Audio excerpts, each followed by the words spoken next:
కాలనా ఏళ్ళు కాలనా మీరు ఏమైనా చేసుకోండి చెప్తాను.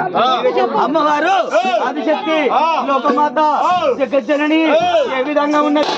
ముచ్చాల పోచమ్మ మునుముక్కులమ్మ ఏ విధంగా అంటే తండ్రి శివశంకరుని పోయి ఓ తండ్రి ఎవరెవరు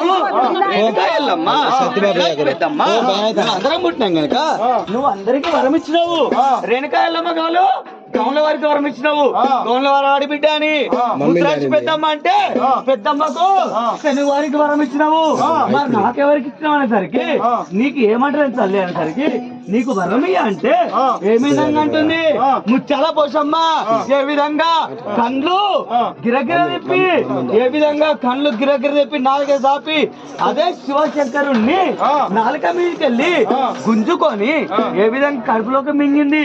ఆ రేణుకాయలమ్మకు ఎట్లిచ్చినవో పెద్దమ్మకి ఎట్లిచ్చినవో మైసమ్మకి ఎట్లిచ్చినవో అదే విధంగా నాకు ఇస్తావా ఇయ్యవా అనేసరికి ముచ్చాల పోషమ్మకు ఏ విధంగా ఇచ్చిందంటే ఏ విధంగా నా ఒక కొడుకు అయినా ఎవరో విఘ్నేశ్వరునికి నేను ఇచ్చిన వరము ఏది నా చుట్టూ తిరిగినందుకు సబ్బన్న జాతి లోపల ఎవరే గాని పెళ్లి చేసుకున్నట్టయితే ఎవరికి విఘ్నేశ్వరికి మొక్కాలి, విఘ్నేశ్వర పూజ చేయాలి.